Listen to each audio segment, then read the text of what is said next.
La meilleure raison. Oh, c'est dur comme question. Très très dur. C'est dur parce qu'il y en a plusieurs des raisons. Alors après, la meilleure. Quelle est la meilleure raison de faire un apprentissage? Enfin, j'ai un CDI avec l'entreprise dans laquelle je suis actuellement en alternance. Pour moi, la meilleure raison de choisir l'apprentissage, c'est de se créer une expérience tout en continuant ses études. D'appliquer les choses qu'on apprend, ne pas apprendre dans le vent. Ça permet aux jeunes de voir déjà, en étant étudiant, comment c'est côté industrie. C'est ce que je souhaitais, je voulais rentrer dans le monde du travail et passer un diplôme à côté. On arrive à avoir plus de compétences que si on restait toute la journée dans une école. L'alternance, ça permet d'avoir déjà un pied en entreprise. De voir des exemples concrets de ce qu'on vend, quoi. L'intérêt, c'est d'avoir donc de la jeunesse dans l'entreprise, donc qui nous amène du coup de nouveaux outils. Moi, je serais tenté de dire le salaire quand même, comme ça, mais... Pour nous, EDF, en tout cas, c'est de constituer un vivier. Donc un vivier de jeunes qui potentiellement pourraient donc être embauchés dans notre entreprise en fait. Un jeune qui arrive dans une équipe, c'est très dynamique.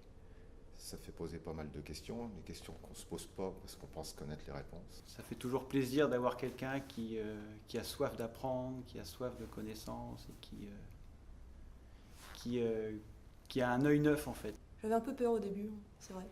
Tous les jours, il rencontrera quelque chose de nouveau. Donc c'est ça qu'on lui demande, c'est pas savoir tout par cœur, c'est de savoir où chercher pour trouver les choses. Et d'ici 10 ans, tout le monde s'en va à la retraite. Donc chez nous, l'idée aussi, c'est un peu de remplacer les gens. Et le fait de prendre des apprentis, ça permet de les connaître avant de les embaucher. On apprend tellement de choses en si peu de temps que... et moi, quand j'étais en entreprise, j'ai été émerveillé par tout ce qui pouvait se passer, même si c'est du vieux matériel, mais comment ça marche, comment ça... Mais le principal intérêt que je vois, c'est vraiment l'expérience, la capacité à être opérationnel rapidement pour la suite. Enfin, c'est important, puis c'est une relève quoi, pour nous qui sommes en fin de... Enfin, il y a encore le temps, mais en fin de parcours de la vie active. Donc, C'est forcément un atout d'embaucher un étudiant qui a passé 2 ans, dans le cas présent, qui a passé 2 ans dans l'entreprise. Parce que par rapport à un autre nouvel embauché qui arrivera chez nous, il a déjà 2 ans d'avance. Si on les forme, c'est pas pour les donner aux autres, ça c'est sûr. Et une alternance de 2 ans, c'est pas négligeable sur le CV. Je suis partie en DUT pour me laisser le choix à la fin de ces 2 ans entre arrêter mes études ou continuer. Dans notre cas, on l'a fortement poussé pour qu'elle puisse continuer en école d'ingénieur par alternance, effectivement. Faut pas hésiter, faut envoyer son dossier, faut contacter plein d'entreprises, voir les différents postes qui peuvent nous être proposés. Et il n'y a pas d'hésitation, faut foncer.